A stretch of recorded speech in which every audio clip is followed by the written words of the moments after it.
म्हणून निवेदन दिलेलं आहे. या निवेदनाची दखल घेतलेली नाही.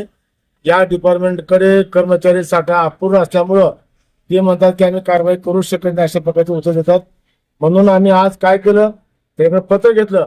येत्या 15 दिवसामध्ये यांनी या जिल्ह्यातला तुळजापूर तालुक्यातला गुटखा बंद करतो अशा प्रकारचं बोललेलं आहे.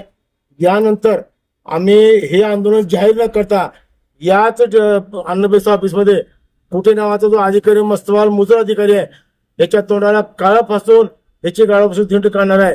मी परवा लातूरच्या प्रादेशिक अधिकारी RTO यांना ही संधी दिली आहे.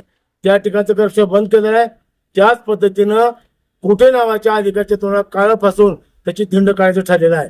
आम्ही कुठल्या डिपार्टमेंटचं कोणाचा याच्या पुढे ऐकणार नाही. हा शेवटचं आंदोलन आहे. याच्या पुढे आम्ही आंदोलन जाहीर न करता अचानक या ठिकाणी धाडणार नाही. त्या निमित्तानं अत्यंत खराब होत चाललेली आहे. भविष्यामध्ये कसं, आता माझं 71 वर्ष आहे, पुढच्या काळामध्ये 71 वर्षापर्यंत युवा जगू शकणार नाहीत. गांजा, गुटखा, चरस, ड्रग याच्यामध्ये पूर्णपणे अधीन झालेला आहे.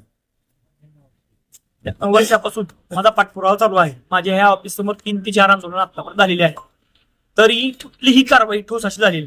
तुळजापूर तालुक्यात ग्रामीण भागात किंवा महाराष्ट्रात देशात भाविक तुळजापूरला येतात आणि कर्नाटकमध्ये गुटखा चालू असल्यामुळे कर्नाटकमधला मोठ्या प्रमाणात गुटखा येतो. कालची जी गाडी 48 लाख रुपयाची जी यांनी पकडली म्हणतात, ते आमच्या संघटनेच्या पदाधिकाऱ्यांनी ती गाडी ज्वार पकडली आणि डिपार्टमेंटला आणि सगळ्या अन्नबेसाला व 112 ला कॉल करून गाडी पकडली.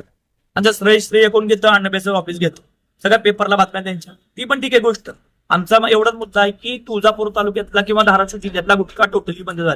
एका गाडीमध्ये जर 48 लाख रुपयाचा जर गुटखा येत असेल तर पूर्ण लाईन मध्ये किती गुटखा येत असेल हा तुम्ही पत्रकार म्हणून विचार करावा. माझी म्हणणे की युवा पिढी आपली आमच्या कॉलेजच्या बाहेर, शाळेच्या बाहेर प्रत्येक टपरीत गुटखा मिळतोय. कुणाच्या आशीर्वादाने मिळतो? कुणाच्या आशीर्वादाने मिळतोय? यांच्या आशीर्वाद. ह्यांचं काम आहे. यांनी म्हणजे अधिकारी नाही तर आम्हाला तुम्ही लेटर द्या की आम्ही कारवाई करू. आम्ही प्रत्येक ठिकाणी जाऊन धाड मारू. आम्हाला आदेश द्या, आम्ही करू शकतो. पण तुम्ही कुठलीही कारवाई करत नाही. तर आमच्या राष्ट्राध्यक्ष मध्यस्थांनी किंवा डिपार्टमेंटच्या मध्यस्थांनी आम्ही एकच गोष्ट ठरवली. त्यांनी आम्हाला लिहून दिलेलं आहे की 15 दिवसाच्या आत कारवाई करतो.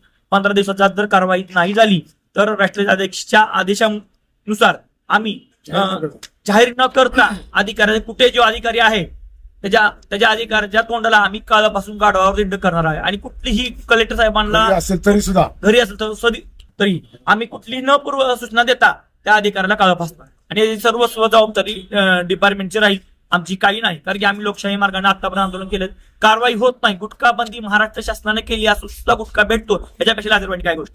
मग कागदावर गुटखा बंदी कशामुळे? माझे मुख्यमंत्र्याला पण हात जोडून विनंती, मी पत्रव्यवहार मुख्यमंत्र्यांसाठी सगळ्यांना केले. हात जोडून विनंती आहे मुख्यमंत्री साहेबांना की फक्त कागदावर गुटखा बंदी नको, तर तुम्ही पूर्ण महाराष्ट्रात गुटखा बंदी केली पाहिजे, एवढीच विनंती.